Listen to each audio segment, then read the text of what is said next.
Or do you find yourself craving food after food, chocolate, biscuits, cookies, and thinking about food each and every time? And you know this is exactly the same reason that's causing you not to lose weight. If your answer to any of these is yes, then watch this video to the end and I'll tell you what is causing those cravings and how to deal with the cravings. Let's go into the video. What's up guys? Welcome to Next Level Health and Fitness, and it's your boy again, Tapiwa Zimamba, also known as the Fitness Doctor. And today I come with this interesting topic on cravings, especially sugar cravings, and I know a lot of us face these. I'm actually going to talk about some of the statistics. South Africa is actually ranked as 8th in the world on sugar consumption, and this is bad because each and every individual is said to consume at least 36 kgs of sugar per year, which is very alarming for us to be the 8th in the world with our sugar consumption. But fortunately, the government has actually taken some measures on this, and they've taxed each and every gram of sugar by 2.29 cents. So at least that's some good news for us. So today I'm going to talk about what are cravings, what causes cravings, and what we can do about the cravings. Alright, so we're going to talk about some of the causes of cravings. Number one, artificial sweeteners. Like I've noticed, some people, in a bid to try and get onto the weight loss journey, they've subtracted sugar and substituted it with sweeteners. But you see what the problem is? The problem with artificial sweeteners, they are 3,000 times sweeter than the normal sugar. And what this will do is it will numb your taste buds. So the moment you get so much sugar into your body, you won't be able to accept any other forms of sugar. So with evolution, you guys know I'm always talking about evolution.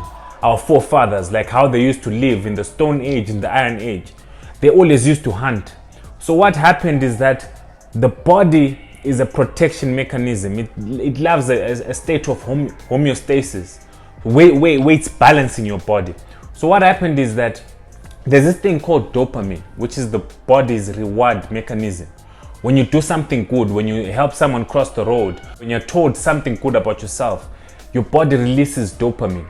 So what happened is that the body adjusted the dopamine levels to go high in the evolution stage when they would get things like sugar, fat, and salt. This is why you'll notice we crave a lot of these things. This was meant for that time where they didn't have access for food. So this would urge them to hunt even more, like look for berries even more. You know, it's weird that bitter taste is related with something bad and sweet taste is related with something good. This is just generally the mechanism of the body. Even if you give a baby at a young age, if you give them something bitter, you will see them make that face. And if you give them something sweet, they really love this, because this is how we're made. We're made to love sweet things and not like bitter things. When I talk about this dopamine, so what happens is that your reward mechanism gives you something after eating something like sugar, fat, and salt.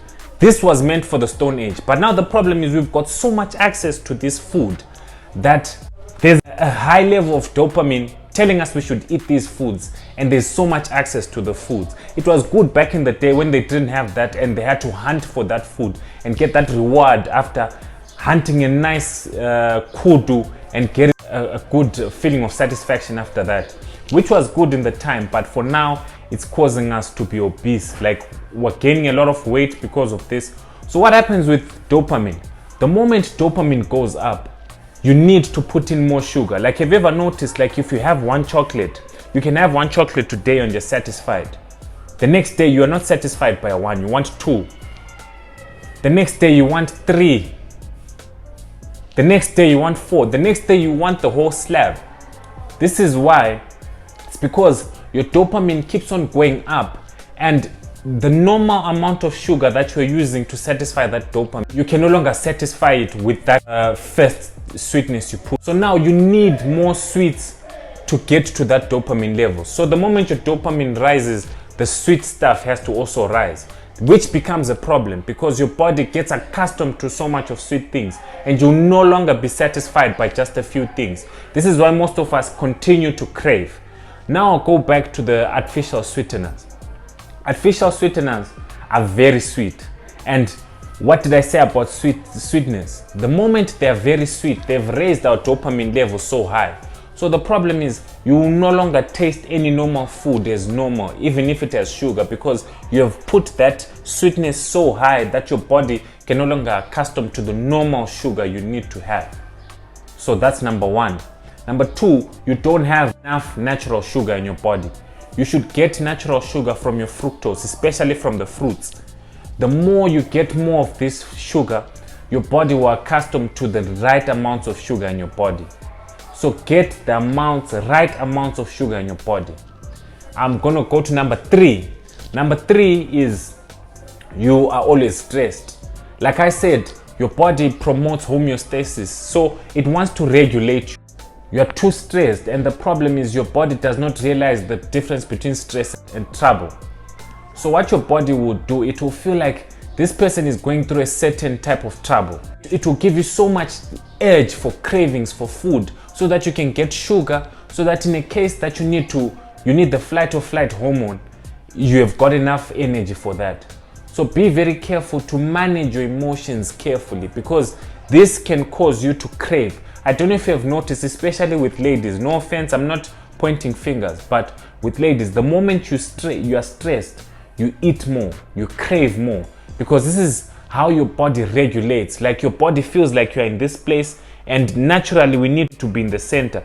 So the problem is when it feels like you're in this place, it will make you look for sweet foods this side, so that it can bring you back to the center. So now I'm going to go to my 5 ways. I'm going to talk about just 5 ways. There are more ways, but I'm going to talk about 5 ways to help stop sugar.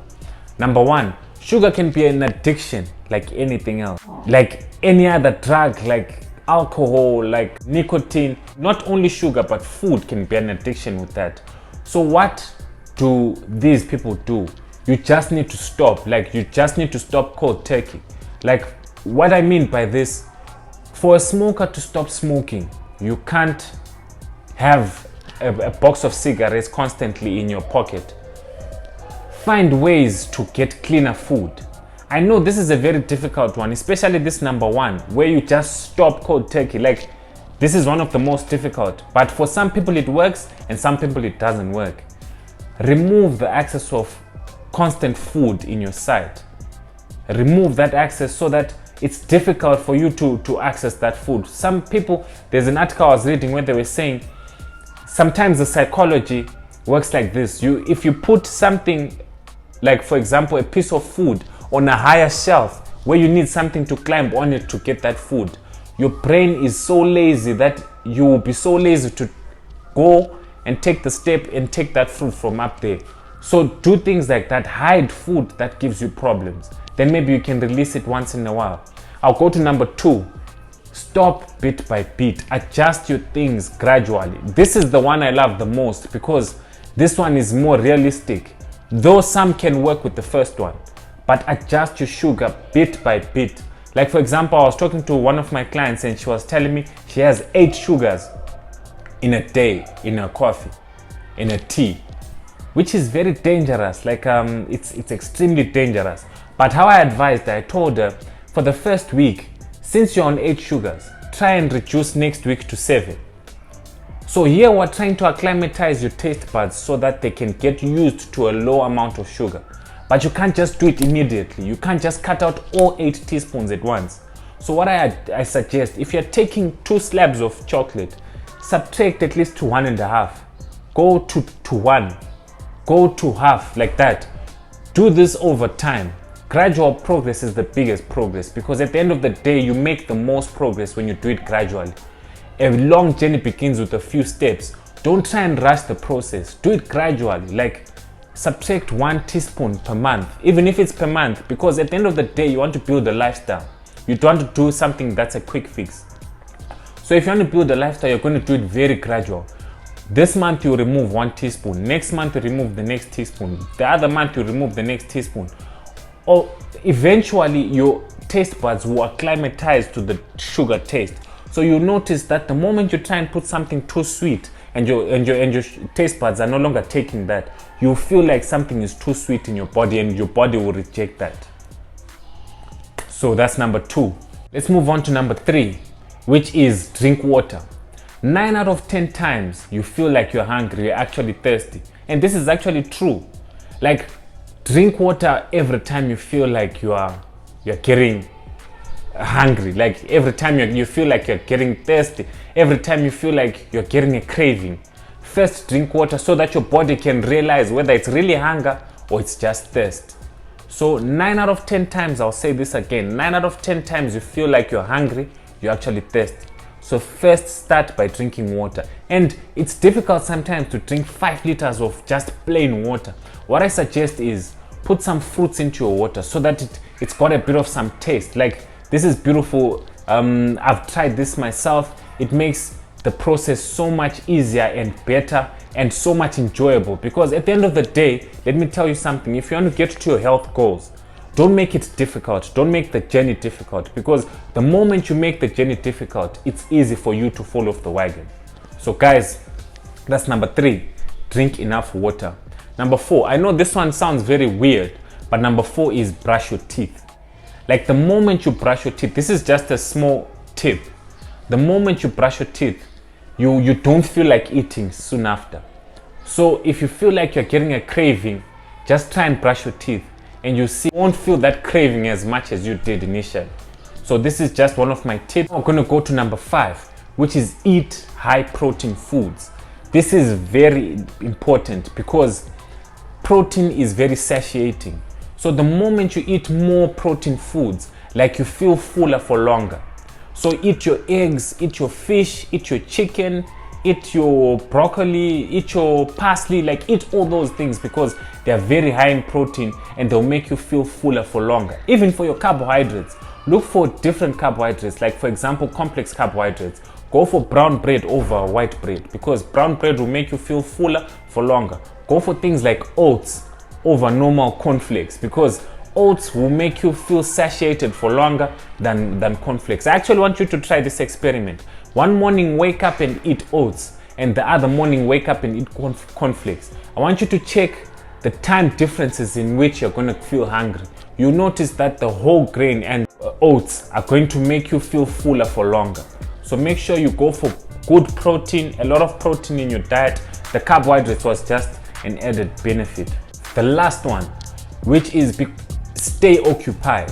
Because of COVID, I don't know if you have noticed, the more you are idle, you feel hungry. Like, I've noticed this firsthand. The more I sit down, I feel like I just want to eat. But stay occupied, find something to do, because this will give you less time to think about food. So guys, these are my 5 tips on how to reduce on cravings and how to get better at your health lifestyle. Don't be too hard on yourself. Take it easy. We're trying to build a lifestyle and not a quick fix. So guys, thank you so much for watching again. It's your boy Tapiwa Zimamba from Next Level Health and Fitness. Don't forget to subscribe, like, and share this video if you benefited from it. Thank you so much, guys. And don't forget, another day means another opportunity to level up. Shout out.